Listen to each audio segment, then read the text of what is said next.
Are you tired of feeling like your hard-earned cash just vanishes into thin air? Man, I know it used to drive me crazy. But today, I'm going to be covering what I think are the top 10 financial mistakes that you absolutely need to know about to stop your money from vanishing.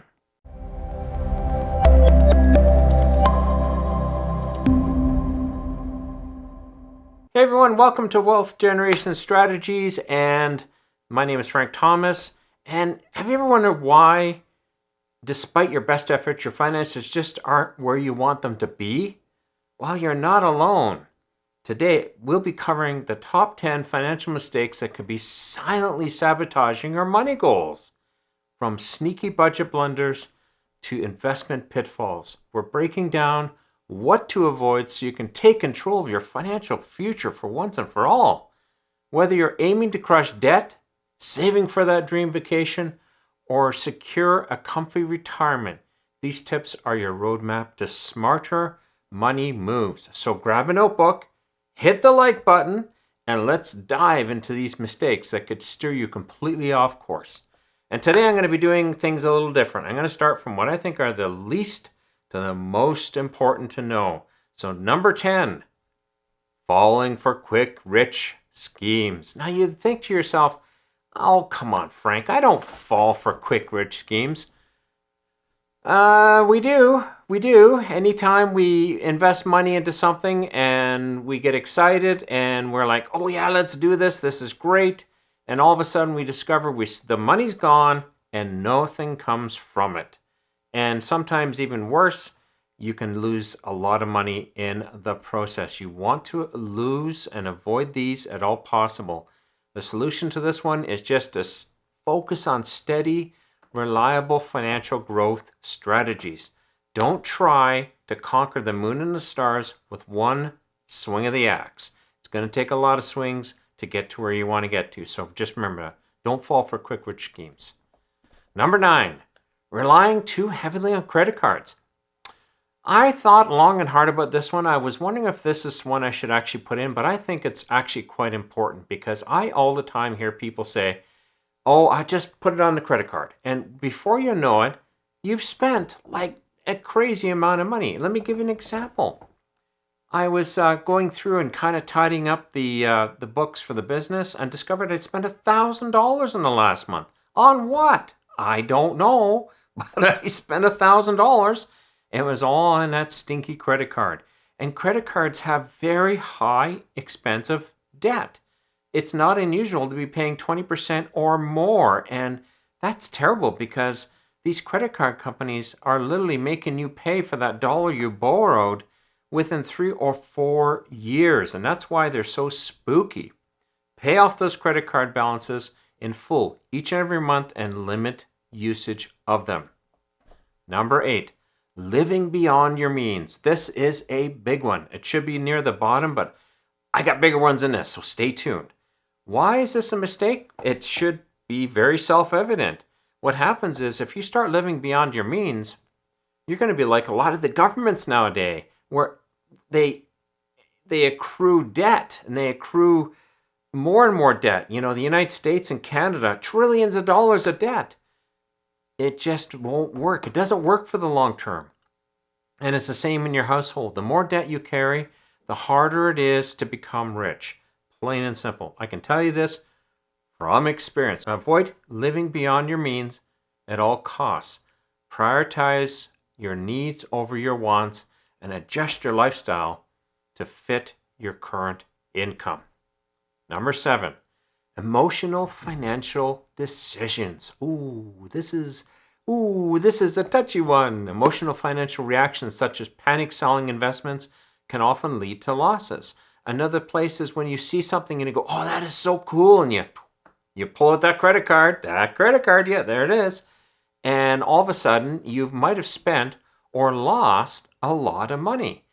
A good example of the original example that I gave you just a minute ago was panic selling. I sat on some investments and one of them I eventually gave up on and sold it, but I held on to the rest of it on the pretense that I still believe that they could come back to the positive, and they certainly are. And I've seen that happen time and time again. Doesn't happen all the time. You got to kind of weigh each thing that you're into, but you just got to avoid, without all costs, making emotional financial decisions. It always leads to rack and ruin. Number 6, not subscribing or liking this video. Hey, I might be teasing here, but I'm not. Be sure to subscribe because I'm trying to share the very best content that I have when it comes to putting money back into your pocket and making you rich. So if you like this video, give it a like and be sure to subscribe and you'll know the next time I drop a video. But let's get to the real number 6. Number 6, overlooking insurance needs. It's been a very long time since I've talked about this particular point, but why is it a mistake? Before you've got money in the bank, you need adequate insurance, especially life insurance, that you need to cover yourself. There are so many couples that a husband dies or a wife dies and they're left high and dry. They got no money and they're in terrible straits.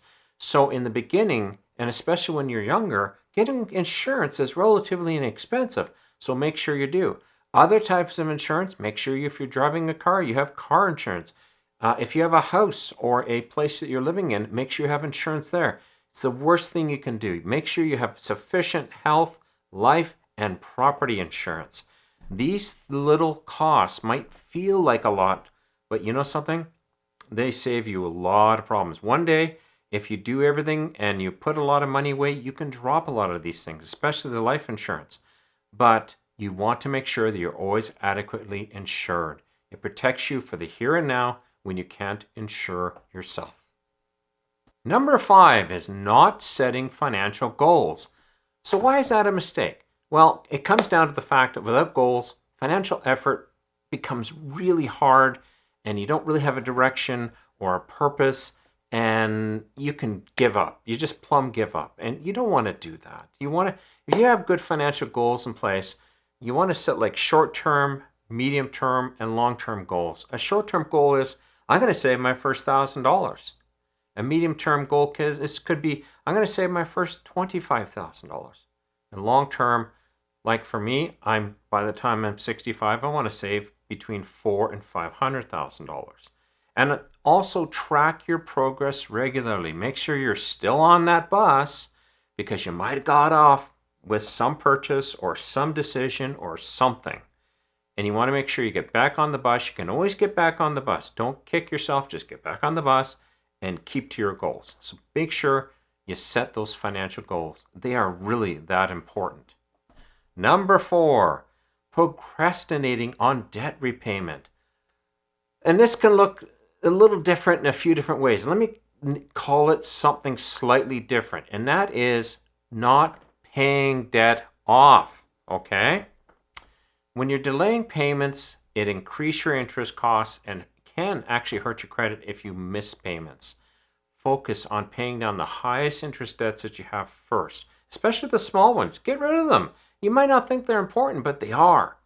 Did you know that a $100 debt on a credit card at 30% can cause you just as much damage on your credit score and future being able to buy a house or things you want to get for your family as a $100,000 debt that's got 2% that you didn't pay? Has the same effect. They don't say, oh, you owe 50 cents or $100 or whatever it is. They just say you missed the payment, and that's what hurts your credit score. So don't procrastinate on debt repayment. Pay it down, and also stay away from paying the minimums on credit cards because that's a fool's errand. They're going to make a lot of money off you because you're not even paying let me just say you're paying the interest and maybe 1 or 2% of the principal. They want you to stay in debt and they want you to keep paying it because, hey, they're making 20% on you. If I could do that, I would too. So don't procrastinate on debt repayment. Okay, number 3, skipping financial education. And be sure, when I say this point, you listen to all the way down to number 1. Number 1 is the big kahuna, and this is Financial Education 101. So why skipping financial education is a mistake? Well, if you don't understand financial principles, it's easy to make poor financial decisions. If you don't know about something, then you can't make a good decision. Let me give you an example. I was actually kind of going through, and I do something called forecasting on my budget. And forecasting is looking into the future and see how far and how much I can save. So what I did was I realized that some of my figures were based upon about a 4% return on investment. And I realized that I've really ramped up my financial education over the last 2 years because I'm getting over 16%. Wow, what a difference that makes. I'm literally doubling my money much faster through compound interest. So skipping financial education is a big no-no. You want to learn, you don't have to become a financial guru tomorrow, but every day, pick up a book, read a blog post, watch a YouTube video, learn a little bit more, and increase your financial education. You'll thank me in spades for it one day. So number 2, I mentioned that word, budget. Not having a budget is number 2. Nobody likes having a budget. Let me give you an example. I was sitting down talking to a couple about a week ago. And I said, have you got a budget? And I got this look of, I'm dead serious. That's this look of, oh, I don't want to do that. It's a huge mistake because without a budget, no idea where the money's going, and it's so easy to overspend and lose track of your financial goals.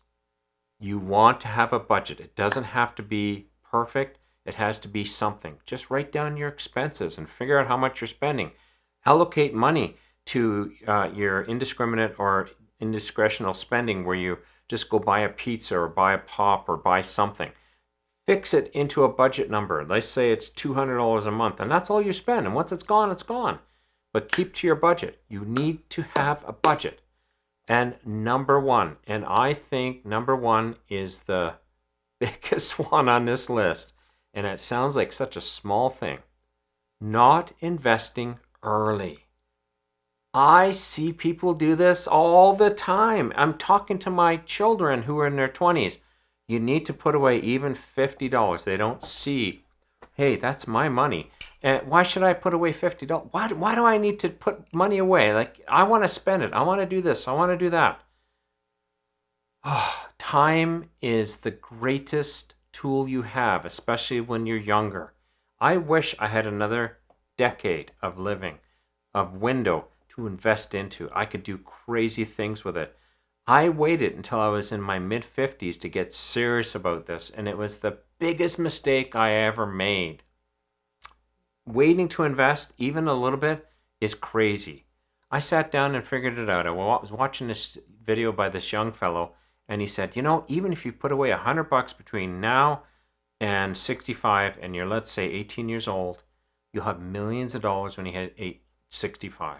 Yeah, the money's going to be worth a little bit less, but that's not an excuse. It's still going to be a nice nest egg. So get investing today. There's 2 times in life to plant your money tree. 20 years ago and today. So get digging and plant that money tree.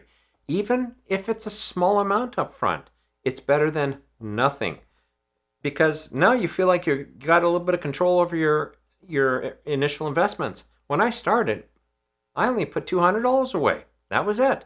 Now I'm close to $200,000. And I continue investing all the time. What happens is it becomes a snowball effect. Once you start investing, you want to invest more. And you get a few extra bucks. Instead of spending it, you put it into your long-term savings. When you get your tax return, you put it into your long-term savings. Hey, the government sent you a little windfall check. Put it into your long-term savings. So start investing today. Plant that money tree. I'm not going to harp about it anymore. Also, know that becoming successful in your efforts is the number 1 way to kickstart your wealth generation into overdrive. In the video you should see on the screen right now, I'll cover what I believe are the fundamental elements of success that have rocketed me to places that, honestly, I couldn't have never imagined before. Be sure to head over to that video so you can learn about the fundamentals of success. Otherwise, I want to thank you for joining me today. And hey, let's start kicking these bad habits and start saving some real money. Frank Thomas, we'll talk to you again. Bye-bye.